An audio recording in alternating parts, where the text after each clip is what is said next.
हाँ, तो आप सभी का एक बार फिर से मोस्ट वेलकम स्वागत है। ये है हमारी हिंदी कंपलसरी जो हम हमारी मिशन मेरिट 2026 के तहत क्रैश कोर्स की ये सीरीज़ चल रही है।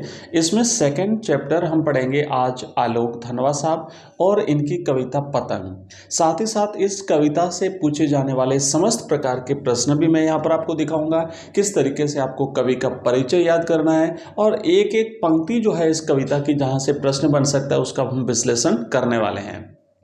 और एक बात ये बताना चाहता हूँ कि अब हम क्या करेंगे कि जो हमारी हिंदी की जो क्लास है इसका टाइमिंग फिक्स कर दिया है। ये मॉर्निंग में आपको रोज़ 6 बजे मिलेगी, तो रोज़ 6 बजे उठ करके आपको हिंदी की इस कंपलसरी क्लास को देख लेना है। आइए शुरुआत करते हैं।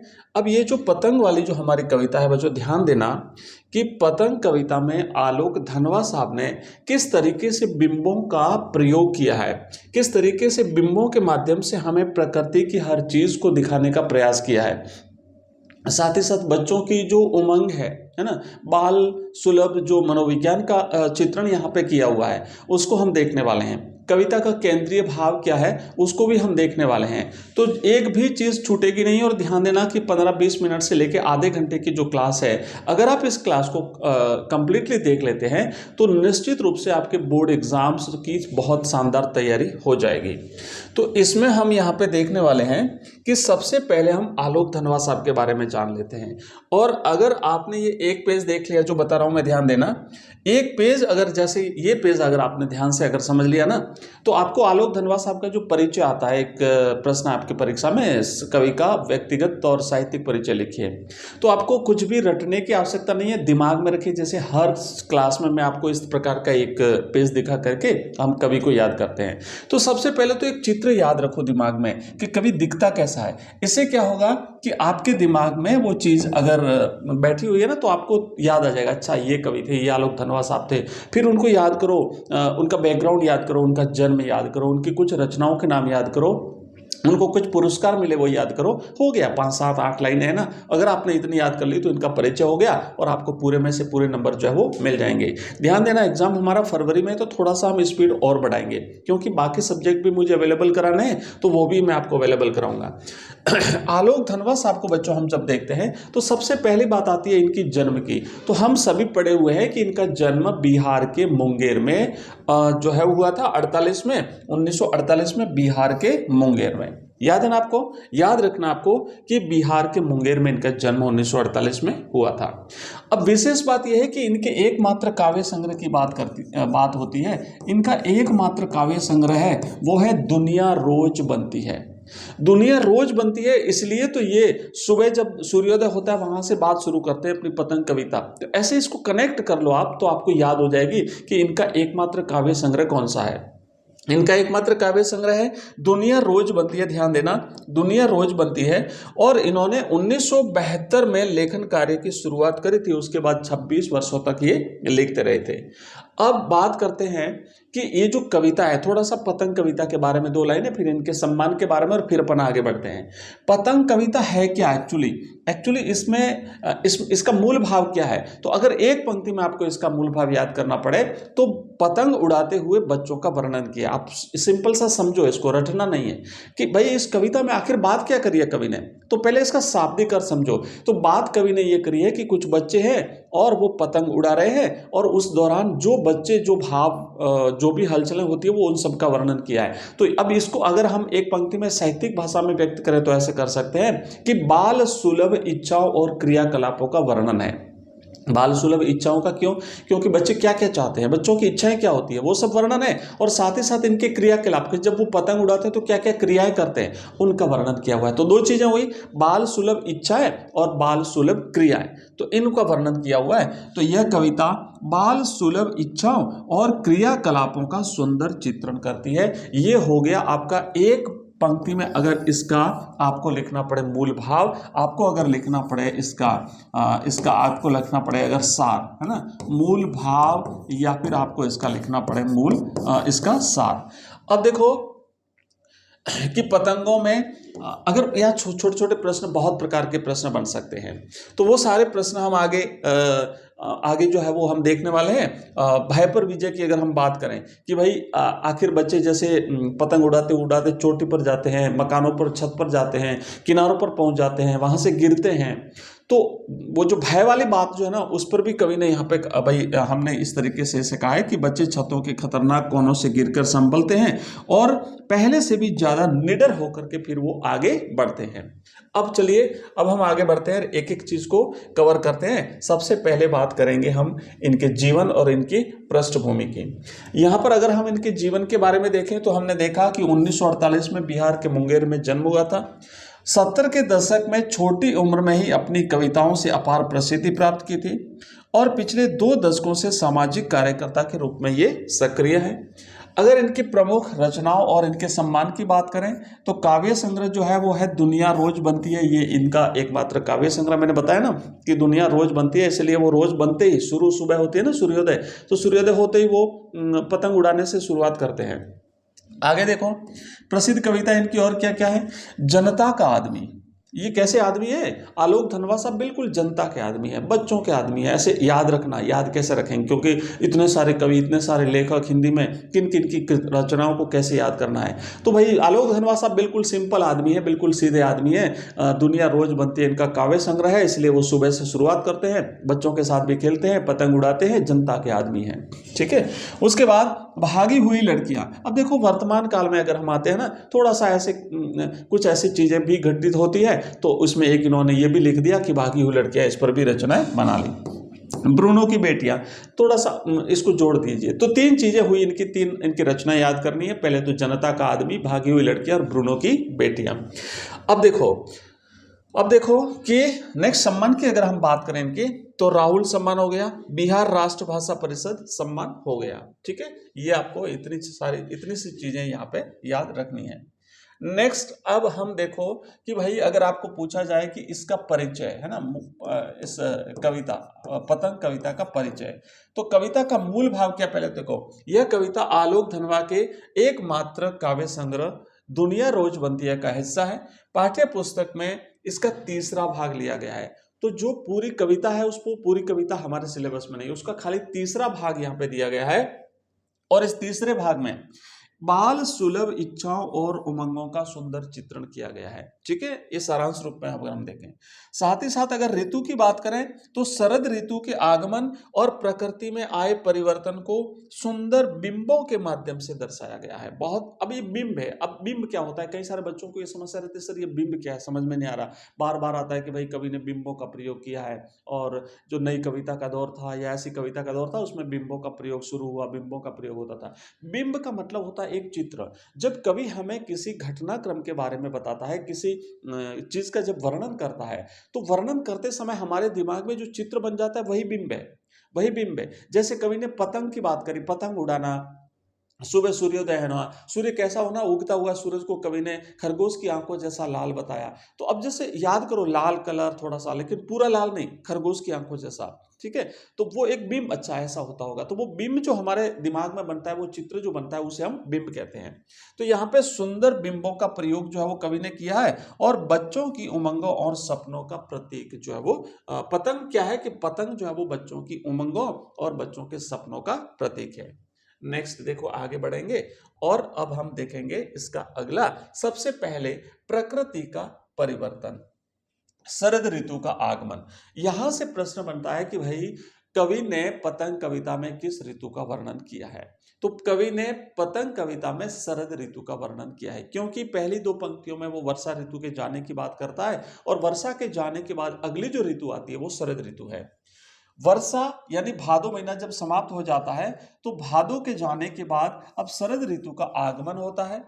सवेरा कैसा है, खरगोश की आंखों जैसा लाल, नवीनता और चमक का प्रतीक। अब यहाँ पे खरगोश की आंखों जैसा लाल क्यों बताया, यहाँ से भी प्रश्न बन सकता है। प्रश्न तो कहीं से भी बन सकता है। मैं पिछले 15-16 वर्षों के एक्सपीरियंस के आधार पर कह रहा हूँ कि आपका जो प्रश्न अगर इस कविता से कोई भी बनना है तो वो इस क्लास से बाहर नहीं जाएगा। हमारी जो हमने कंटेंट रेडी किया है इससे बाहर नहीं जाएगा, इसलिए आप क्लास को हमेशा पूरा देखने का प्रयास करें। मैं कंप्लीट कोर्स आपका करवा दूंगा, आप क्लास को स्किप मत करिए। और अगर आपको क्लास पसंद आ रही है तो दोस्तों के साथ शेयर करना है, ज़्यादा से ज़्यादा बच्चों के साथ अगर आप शेयर करेंगे तो मैं ऐसे ही और ज़्यादा क्लासें आपके लिए मेहनत करके मैं लाता रहूँगा। तो बात हम ये कर रहे थे कि भाई खरगोश की आंखों जैसा लाल ही क्यों बताया है, क्योंकि खरगोश की आंखों की जो लालिमा है वो नवीनता और साथ ही साथ चमक का प्रतीक है। अब आप देख सकते हो ये इस एक प्रकार से लालिमा से युक्त एक बिंब हमारे सामने प्रस्तुत किया है कवि ने।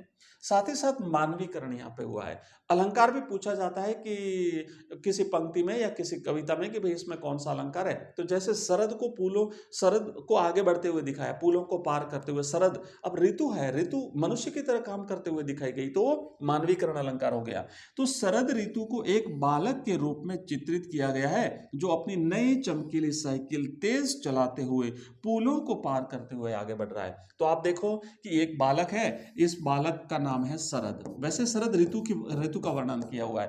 तो शरद ऋतु बालक रूपी बालक रूपी शरद ऋतु एक नई चमकीली साइकिल पर सवार होकर के पुलों को पार करते हुए आगे बढ़ रही है। वह बच्चों के झुंड को अपने चमकीले इशारों से बुला रही है। यहाँ चमकीले इशारे सूरज की किरणों को कहा गया है। जैसे यहाँ पे ये बच्चे पतंग उड़ा रहे हैं तो इन बच्चों को वो जो है अपनी ओर इशारा करते हुए बुलाते हुए आगे बढ़ रहा है। तो शरद ऋतु का वर्णन यहाँ पे इस तरीके से किया है। नेक्स्ट देखो, आकाश को इतना मुलायम बनाते हुए यहाँ यहाँ से प्रश्न बनेंगे। जहां जहां से आपको है ना एक हेडिंग जो मेन हेडिंग दिख रही है वहां वहां से प्रश्न बनने वाले हैं। और मैं पूरी कोशिश करूंगा कि आपका कोई प्रश्न इससे बाहर बिल्कुल भी नहीं जाएगा, इसीलिए क्लास को धैर्य के साथ देखें, आराम से देखें। शरद ऋतु ने आकाश को मुलायम बना दिया। मुलायम से तात्पर्य बच्चों यहाँ पे साफ कर दिया है। साफ क्यों कर दिया है कि अब आसमान में बादल नहीं है। आप देख रहे हो पूरा आसमान साफ है, और आसमान साफ है तो इससे क्या होगा, इससे पतंग उड़ाने में आसानी रहेगी। तो आसमान को मुलायम बनाने का तात्पर्य यहाँ पे प्रश्न बनेगा, मुलायम बनाने से क्या तात्पर्य है। मुलायम का मतलब है आसमान में कोई बादल नहीं है। तो आसमान को मुलायम क्यों बनाया है, प्रश्न यहां से बनेगा। आसमान को कवि ने मुलायम इसलिए बनाया है ताकि बच्चे पतंग उड़ा सके, या पतंग आसमान में ऊंची उड़ सके, ताकि पतंग ऊपर उठ सके। समझ गए ना, अगर बादल होंगे तो पतंग बादलों से ऊपर कैसे जाएगी। विशेषणों का प्रयोग, उद्देश्य ताकि सीटियों, किलकारियों और तितलियों की नाजुक दुनिया शुरू हो सके। अब देखो, दुनिया की सबसे हल्की और रंगीन चीज क्या है, पतंग। दुनिया का सबसे पतला कागज क्या है, पतंग। बांस की सबसे पतली कमानी क्या है, जैसे ये जो होती है ना, ये पतली कमानी जो इसमें लगती है।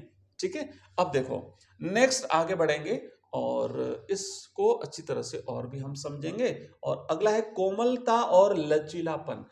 कपास की बात हुई है, बच्चों को कपास के समान कोमल बताया है। तो कवि क्या कहता है कि जन्म से ही वे अपने साथ लाते हैं कपास। यहाँ कपास बच्चों की कोमलता, निश्चलता और चोट सहने की क्षमता का प्रतीक है। बच्चे इतने कोमल होते हैं कि गिर भी जाते हैं ना तो उन्हें लगती नहीं है, चोट नहीं लगती है। और अगर लग भी जाती है तो भी वो जल्दी ही उबर जाते हैं, जल्दी ठीक हो जाते हैं। जब वे बेसुध होकर दौड़ते हैं, मतलब जब पतंग उड़ाने के लिए इतना तेज दौड़ते हैं, उन्हें आसपास का ध्यान ही नहीं रहता, तो कठोर छतें भी उनके लिए नरम बन जाती है। अब एक बात ध्यान रखना कि पिछली वाली स्लाइड में हमने देखा था कि कवि ने आसमान को तो बनाया है मुलायम, आसमान को बच्चों बनाया है मुलायम, और छतों को बनाया है नरम। ध्यान देना, छत जो है ना, ये मकान की जो छत है, वो छत को बनाया है कवि ने नरम। नरम इसलिए बनाया है ताकि बच्चे जब दौड़ेंगे ना छतों पे तो नरम होगी, तो छत उनके पैरों में लगेगी नहीं, क्योंकि बच्चे जूते तो पहनते नहीं, नंगे पांव दौड़ते हैं। तो छतों को नरम बन जाती हैं। ऐसा लगता है मानो पृथ्वी खुद घूमती हुई उनके बेचैन पैरों के पास आ रही है। दौड़ते हैं तो ऐसा लग रहा है जैसे पृथ्वी खुद दौड़ रही है। वे डाल की तरह लचीले वेग से गतिशील होते हैं। नेक्स्ट आगे देखो, एक एक चीज को आपको ध्यान से समझना है, ध्यान से, ताकि कुछ भी आपका छूटे नहीं। अगली पंक्ति है, दिशाओं को मृदंग की तरह बजाते हुए। मृदंग एक बाजा होता है, आप देख पा रहे हैं, इस प्रकार का जो एक वाद्य यंत्र होता है, ये इसे मृदंग कहते हैं। इसको जब हम बजाते हैं तो जो आवाज आती है उसी प्रकार की आवाजें बच्चे जब छतों पर दौड़ते हैं तो छतों पर उनके पाँवों से जो धम धम की आवाज आती है, तो बच्चों की दौड़ने की आवाज से ऐसा लगता है कि मानो चारों दिशाओं में मृदंग बज रहे हैं। मृदंग माने ढोल बज रहे हैं। खतरनाक किनारे, छतों के किनारे गिरने का डर होता है, लेकिन उन्हें उनका रोमांचित शरीर का संगीत बचा लेता है। कि भाई कि बच्चों को गिरने से कौन बचाता है? तो उनके ही अपने शरीर का रोमांचित जो संगीत होता है वो उनको छतों के खतरनाक किनारों से गिरने से बचा लेता है। पतंग की धड़कती ऊंचाइयां उन्हें महज एक धागे के सहारे थाम लेती है। पतंग इतनी आसमान में ऊंची उड़ रही है तो वो धागा उन्हें सहारा दे देता है। गिरकर बचने के बाद वे और भी निडर होकर सुनहले सूरज के सामने आते हैं। नेक्स्ट आगे बढ़ेंगे और यहां पर हम देखने वाले हैं महत्वपूर्ण बिंब, इमेजरी। क्या क्या बिंबों का प्रयोग किया है? तो जो दृश्य बिंब हैं, इन दृश्य बिंबों में ध्यान देना है कि खरगोश की आंखों जैसा लाल सवेरा एक बिंब हो गया। दूसरा है चमकीली साइकिल, दूसरा बिंब हो गया। तितलियों की नाजुक दुनिया, तीसरा बिंब हो गया। अब देखो यहां से ये जैसे ना, ये दृश्य बिंब हो गए। दृश्य बिंब वो होते हैं जो हमें दिखाई देते हैं, मतलब जिसे हम देखते हैं, आंखों से देखते हैं, वो दृश्य बिंब हो गए। अगर बात करें श्रव्य बिंब की, श्रव्य का मतलब होता है सुनना, कानों से सुनने वाली चीज जो होती है वो श्रव्य बिंब हो गई। मतलब कि जैसे घंटी बजाते हुए जोर जोर से, तो घंटी जो बजती है ना उसकी आवाज हम कानों से सुनते हैं, ठीक है। इसी प्रकार दिशाओं को मृदंग की तरह बजाते हुए, तो जो मृदंग है, ढोल है, उसकी आवाज को हम कानों से सुनते हैं। सीटियां, किलकारियां, ये सब सुनाई देने वाली। तो ये हो गया हमारा श्रव्य बिंब। और एक है स्पर्श बिंब, जिसे हम छू सकते हैं, जिसे हाथ लगा सकते हैं, जिसे हम स्पर्श कर सकते हैं। तो आकाश को मुलायम बनाया। मुलायम का पता कैसे चलेगा? हाथ लगाएंगे तभी तो मुलायम है कि कठोर है। छतों को नरम बनाया, हाथ लगाने से। कपास कोमल है, हाथ लगाने से। तो ये हो गया हमारे स्पर्श बिंब। यहां से प्रश्न बनता है कि स्पर्श बिंब कौन सा है, इसमें श्रव्य बिंब कौन सा है, अदृश्य बिंब कौन सा है, तो ये आपको याद रखना है। नेक्स्ट देखो, अगला है दुनिया की सबसे हल्की और रंगीन चीज उड़ सके, दुनिया का सबसे पतला कागज उड़ सके। ये इसकी विशेषताएं बताइए, पतंग की विशेषताएं। यह कविता मात्र पतंग उड़ाने के बारे में नहीं है, बल्कि बाल मन की असीम संभावनाओं, निडरता और सपनों की उड़ान का उत्सव है। सपनों की उड़ान का उत्सव है। और इसी के साथ हम जो है एक हमने मोटा मोटा चीजें जो है वो हमने यहाँ पे कवर कर ली है। हमने कवि का परिचय देख लिया है। कुछ चीजें मैं आपको यहाँ पे विशेष दिखा देता हूँ। कुछ ऐसी पंक्तियां हैं जहां से प्रश्न बनने की संभावना है, तो वो आप यहाँ पे देख लीजिए। एक तो आपको ध्यान देना है इसका केंद्रीय भाव क्या है। तो केंद्रीय भाव है पतंग के माध्यम से कवि ने यहाँ पे बाल मन की इच्छाओं और जो उनके क्रियाकलाप है उसका वर्णन किया है, ठीक है। तो पतंग के बहाने इस कविता में बाल सुलभ इच्छाओं और उमंगों का सुंदर चित्रण किया है। एक इनके काव्य संग्रह का नाम याद रखना है, दुनिया रोज बनती है, इनका एकमात्र काव्य संग्रह है। और इस कविता का तीसरा भाग इसमें लिया गया है। आगे देखो नेक्स्ट यहाँ पे भादो जो है वो जा चुका है, बारिश की ऋतु खत्म हो चुकी है, भादो समाप्त हो गया है और उसके बाद एक नया सवेरा होता है, शरद ऋतु का आगमन होता है। तो एक तरफ तो है वर्षा ऋतु और एक तरफ है शरद ऋतु। वर्षा ऋतु जा चुकी है, शरद ऋतु का आगमन हो रहा है। और ऐसे शरद ऋतु में कवि ने पतंग कविता के माध्यम से प्रकृति और बच्चों, बालमन और सब चीजों का वर्णन जो है वो किया है।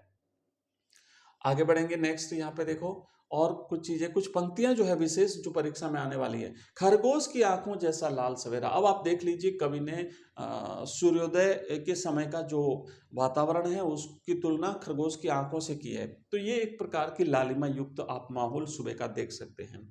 इसके बाद हम देखो नेक्स्ट आगे बढ़ेंगे। अपनी नई चमकीली साइकिल को घंटी बजाते हुए जोर जोर से वो बच्चों को इशारा करते हुए और पुलों को पार करते हुए जो है वो आगे बढ़ रहा है। तो अपनी नई चमकीली साइकिल को तेज चलाते हुए, घंटी बजाते हुए और साथ ही साथ चमकीले इशारों से पुलों को पार करते हुए यहाँ पे शरद आगे बढ़ रहा है। नेक्स्ट देखो अगला। अब जन्म से ही वे अपने साथ लाते हैं कपास। यहां से प्रश्न बन सकता है, कपास की तरह मुलायम होते हैं छोटे बच्चे, कोमल होते हैं, इसीलिए इसे बच्चों को कपास के समान बताया है। नेक्स्ट यहाँ पे कवि ने कहा है, हाँ, पृथ्वी घूमती हुई आती है उनके बेचैन पैरों के पास। बच्चे इतने बेसुध होकर के दौड़ते हैं छतों पर पतंग उड़ाते वक्त कि ऐसा लगता है जैसे पृथ्वी खुद ही दौड़ रही है। नेक्स्ट पंक्ति है, छतों के खतरनाक किनारों तक भी पहुंच जाते हैं, वो बच जाते हैं, कई बार गिरते भी हैं तब भी बच जाते हैं। नेक्स्ट है, पतंग उड़ाते उड़ाते कौन बचाता है उन्हें उन्हें उनके ही अपने रोमांचित शरीर का संगीत जो है, वो संगीत और एक धागा उन्हें बचा लेता है। नेक्स्ट आप देखेंगे यहाँ पे, और पतंगों के साथ साथ वे भी उड़ रहे हैं, मतलब बच्चे भी उड़ रहे हैं। जैसे ऐसे कल्पना करो, जैसे पतंग उड़ती है ना, तो यहाँ से पकड़े हुए हैं, पर मन में ऐसे लग रहा है जैसे बच्चा भी इस पतंग के साथ ही आसमान में उड़ रहा है। और अगला जो है वो देखो यहाँ पे, कि गिरकर संभलना, गिरकर जो है वो संभलना भय पर विजय पाने का एक प्रतीक जो है वो यहाँ पे बन गया है। और भी तेज घूमती हुई पृथ्वी आती है उनके बेचैन पैरों के पास में, और इसी के साथ फिर शरद की प्रतीक्षा होती रहेगी। इस तरीके का भाव है। अब यहाँ पे कुछ प्रश्न हैं जो आपको देखने हैं। पहला प्रश्न है कि सबसे तेज बौछारें गई, भादो गया के बाद प्रकृति में क्या परिवर्तन आया। तो जब सबसे तेज बौछारें गई, वर्षा ऋतु समाप्त हो गई, भादो का सीजन शुरू होता है, तो प्रकृति में क्या परिवर्तन होते हैं। भादों के जाते ही मौसम साफ और चमकीला हो गया, शरद ऋतु का आगमन हुआ जो उमंग और उत्साह लेकर के आया। सवेरा खरगोश की आंखों जैसा लाल है और आकाश पतंग उड़ाने के लिए बिल्कुल मुलायम है। दूसरा प्रश्न है कि जन्म से ही वे अपने साथ लाते हैं कपास, कपास के बारे में सोचें कि कपास से बच्चों का क्या संबंध बन सकता है। तो लिखना है कि कपास कोमलता और चोट सहने की क्षमता का प्रतीक है। बच्चे भी जन्म से ही कोमल और लचीले होते हैं, गिरने पर उन्हें चोट कम लगती है और वे तुरंत उस चोट से संभल भी जाते हैं, इसीलिए कपास से बच्चों की तुलना जो है वो करी है।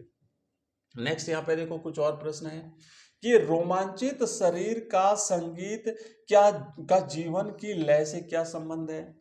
तो देखो कि जब बच्चे पतंग उड़ाते हुए दौड़ते हैं तो उनके शरीर में एक अद्भुत रोमांच और लय होती है। यही लय और एकाग्रता उन्हें छतों के खतरनाक किनारों से गिरने से बचाती है। वे भयमुक्त होकर के मग्न रहते हैं। नेक्स्ट है कि पतंगों के साथ साथ वे भी उड़ रहे हैं, इसका आशय स्पष्ट करें। तो यहाँ पे आपको लिखना है कि बच्चे पतंग उड़ाते समय इतने तल्लीन हो जाते हैं कि वे खुद को पतंग के साथ आकाश में उड़ता हुआ महसूस करते हैं। उनका मन पतंग की ऊंचाइयों को छूता है और उनकी बाल सुलभ कल्पना की उड़ान है। नेक्स्ट, ये प्रश्न तो हमने 4 प्रश्न तो हमने कर लिए, ठीक है। अब इसके साथ ही इस टॉपिक को हम यहीं पर कंप्लीट करते हैं। ये हमारा सेकंड चैप्टर था। और अगर आपका कोई प्रश्न है, कोई भी डाउट है, कुछ पूछना चाहते हैं, कोई टॉपिक करना चाहते हैं, नेक्स्ट क्लास चाहते हैं, तो आप मुझे इस वीडियो के कमेंट बॉक्स में कमेंट कर देना कि सर नेक्स्ट क्लास भी अवेलेबल करा दीजिए, नेक्स्ट टॉपिक अवेलेबल करा दीजिए। आप अगर इसके एमसीक्यूज चाहते हैं तो आप लिखेंगे सर इसके एमसीक्यूज अवेलेबल करा दो। पीडीएफ चाहिए आपको, हमारे टेलीग्राम में मिल जाएगी, लिंक इस वीडियो के डिस्क्रिप्शन में दिया हुआ है। आप हमारा ऐप डाउनलोड कर सकते हैं जहां पे आपको इस कंप्लीट चैप्टर के आपको वीडियोस मिलेंगे, नोट्स मिल जाएंगे आपको, साथ ही साथ पीडीएफ मिल जाएगी, ऑनलाइन टेस्ट सीरीज मिल जाएगी, सब कुछ आपको मिल जाएगा। उसकी भी लिंक इस वीडियो के डिस्क्रिप्शन में है। आप हमारा नंबर नोट कर लीजिए, उस नंबर पे आप हमें हमारा व्हाट्सएप ज्वाइन कर सकते हैं, टेलीग्राम ज्वाइन कर सकते हैं। नंबर है हमारा 9079622989 ये नंबर आप नोट कर लीजिए और अभ्यास करते रहना है। विशेष करके इस कविता में आपको बिंबों पर ध्यान देना है बच्चों। और इसी तरीके से हम मिलते रहेंगे, अगली क्लास में मिलते हैं, अगले टॉपिक में मिलते हैं। तब तक के लिए आप सभी का थैंक यू वेरी मच, धन्यवाद।